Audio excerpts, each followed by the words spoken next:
Fala meu jovem, fala minha jovem, eu sou Zeca Nascimento, sejam todos muito bem-vindos ao Fala Pastor e hoje nós vamos falar sobre murmuração. Murmurar é um comportamento que atinge todos nós, mas fala sério, é bem chato conviver com alguém que só vive murmurando. Então a primeira dica do vídeo de hoje é: pare de ser chato. Mas afinal, a Bíblia fala sobre murmuração? Deus reprova esse tipo de comportamento? Então chega mais, para de murmurar e vamos pro vídeo. Roda a vinheta!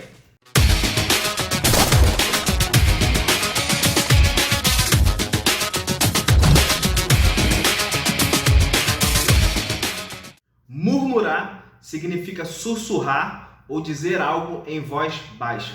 Na Bíblia, ela tem uma conotação negativa, tanto no original hebraico ou no grego, ela tem um sinônimo de resmungar, ou falar consigo mesmo. A murmuração é vista de forma negativa na Bíblia porque ela sempre está acompanhada de descontentamento, insatisfação, queixa ou lamentação. É muito comum a murmuração fazer referência a manifestações de ira, desacordo, oposição ou rebelião. Normalmente a murmuração ela é destinada a terceiros e principalmente murmuração contra Deus. Na Bíblia, nós podemos encontrar vários exemplos de murmurações. No período da peregrinação do povo no deserto, quando Deus livrou esse povo da escravidão nas mãos dos egípcios, mesmo quando ele cuidou e supriu de todas as necessidades em relação à alimentação a esse povo, e cuidou para que esse povo, inclusive as suas roupas, durante 40 anos não puíram, e eles se alimentavam diariamente daquilo que Deus provia para eles, e durante o sol escaldante do deserto, Deus colocava uma nuvem sobre eles para que eles não pudessem sentir tanto calor. E no frio do deserto, na noite, Deus colocava diante deles uma tocha para que eles não pudessem sentir então tanto frio. Ainda assim, diante de todos esses fatos milagrosos, esse povo ainda continuava a murmurar. E essa murmuração era reflexo da insatisfação e da falta de gratidão, ou seja, da ingratidão desse povo ao não reconhecer que Deus estava cuidando deles e eles sempre achavam que podiam estar numa situação melhor. Sobre esse fato, já no Novo Testamento, o apóstolo Paulo nos alerta em 1 Coríntios capítulo 10, versículo 5, que Deus não se agradou desse tipo de comportamento de murmuradores dos israelitas no deserto. Em Hebreus capítulo 3 e também em Hebreus capítulo 4, nós podemos ver mais uma vez o autor reafirmando o descontentamento do Senhor para esse tipo de ações, para esse tipo de atitudes que o povo teve no deserto. E no texto de Hebreus, nós podemos compreender que, na realidade, essas ações de murmuração, elas são reflexos do endurecimento do coração e da incredulidade. Pensando acerca dessa incredulidade, nós podemos encontrar também os fariseus, que murmuravam contra Jesus, rejeitando as boas novas, o evangelho que vinha a respeito do Cristo prometido. Rejeitavam, em última instância, a forma como Deus escolheu salvar a humanidade. Eles achavam que Jesus tinha que ser um líder guerreiro e não um Deus que se encarnou, que se fez homem, que aparentemente, aos olhos dos judeus, parecia ser um Deus fraco. Então eles murmuravam sobre esse aspecto e não aceitavam a maneira como Deus trabalhava. Nos remetendo ao Antigo Testamento, no profeta Jonas, que murmurou contra Deus porque ele salvou os ninivitas após se arrependerem dos seus pecados. Mas já no final do livro nós podemos encontrar um outro momento onde o profeta Jonas vai murmurar contra Deus por causa de uma planta que Deus permitiu nascer para cobrir ele do sol e dar a ele sombra, mas veio um bicho e comeu aquela planta que ali estava protegendo ele daquele calor, e ele então ficou irado contra Deus por causa dessa ação, e a pergunta de Deus para ele foi: é razoável essa tua raiva, Jonas? Semelhantemente a Jonas, os líderes religiosos não aceitavam a maneira como Deus estava trabalhando na humanidade. Eles exigiam um libertador. Eles não aceitavam como sendo o povo de Deus que Deus não fizesse nada contra aquela humilhante dominação do Império Romano contra os judeus. Se Jó vivesse na época dos líderes religiosos, ele lhes responderia de forma brilhante e diria assim: como falas uma doida, falas tu. Receberíamos o bem de Deus e não receberíamos o mal? Diante desses exemplos, nós podemos chegar à conclusão de que a murmuração é resultado de três coisas. Em primeiro lugar, insatisfação, que está muito ligado ao processo de descontentamento, na falta de contentamento com o que se tem. Em segundo lugar, incredulidade, é achar que Deus não é suficiente para suprir em nós todas as coisas. E em terceiro lugar, descontrole, é a falta do poder de controlar as situações à sua maneira. Então a murmuração não deve ser um comportamento adotado por nós.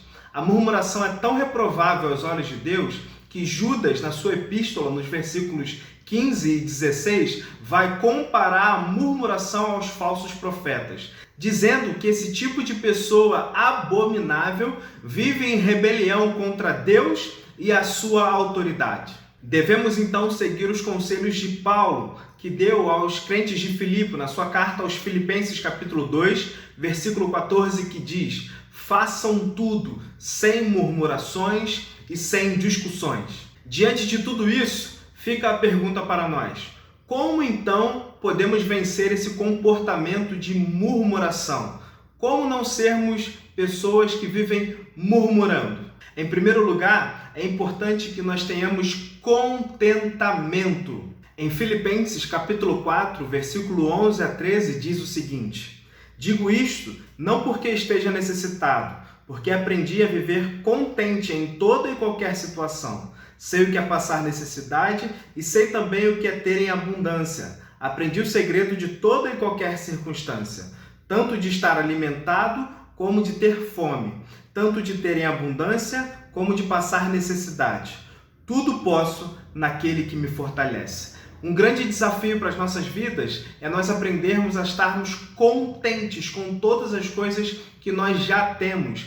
Deus tem nos dado plena satisfação nele. Nós precisamos entender e aprender que Deus é tudo na nossa vida. E se Deus for tudo na nossa vida, não há nada que fará falta para nenhum de nós. E aí sim, nós não teremos motivo de murmurar contra o Senhor ou contra ninguém, porque estaremos plenamente satisfeitos no Senhor. Em segundo lugar, nós devemos temer ao Senhor. Temer ao Senhor é reconhecer o seu poder de senhorio sobre as nossas vidas e o seu poder de governo sobre as nossas vidas em reverência. Provérbios capítulo 9, versículo 10 diz o seguinte: o temor do Senhor é o princípio da sabedoria. Conhecer o santo é ter entendimento. Quer saber como proceder, o que fazer, como responder? Quer ser sábio diante do Senhor? Tema ao Senhor. E aí nós não viveremos murmurando diante do Pai. E em terceiro lugar, é entender que o controle de todas as coisas está nas mãos do Senhor, não nas suas, não nas minhas mãos, mas é Ele que tem cuidado de nós. Mateus capítulo 6, versículo 25 em diante diz o seguinte: por isso digo a vocês, não se preocupem com a sua vida quanto ao que irão comer ou beber, nem com o corpo quanto ao que irão vestir. Não é a vida mais do que o alimento e não é o corpo mais do que as roupas? Observem as aves do céu, que não semeiam, não colhem, nem ajuntam em celeiros. No entanto, o Pai de vocês que está no céu as sustenta. Será que vocês não valem muito mais do que as aves? Quem de vocês, por mais que se preocupe, pode acrescentar um côvado ao curso da sua vida?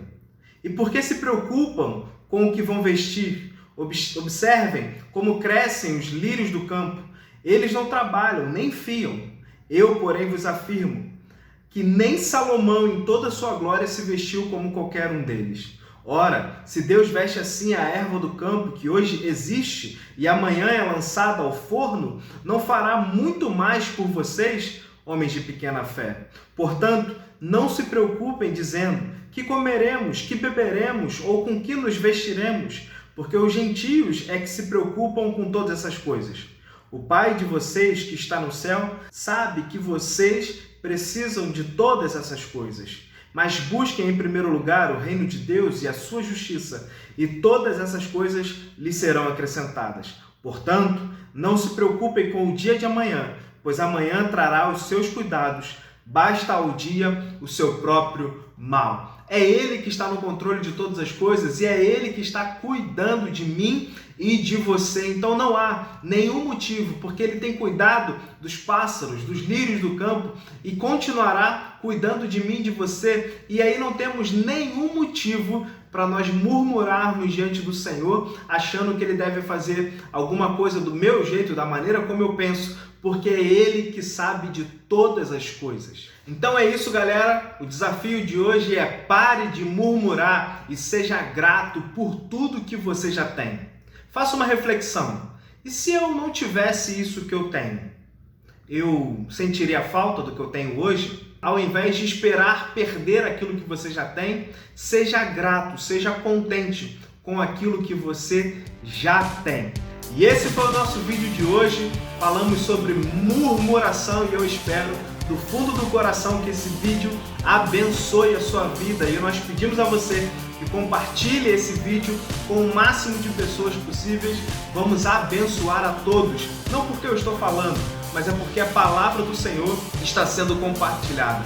Então compartilha com todo mundo, curta esse vídeo, siga o nosso canal e vamos avançar. Até o próximo vídeo. Tamo junto. Valeu, galera!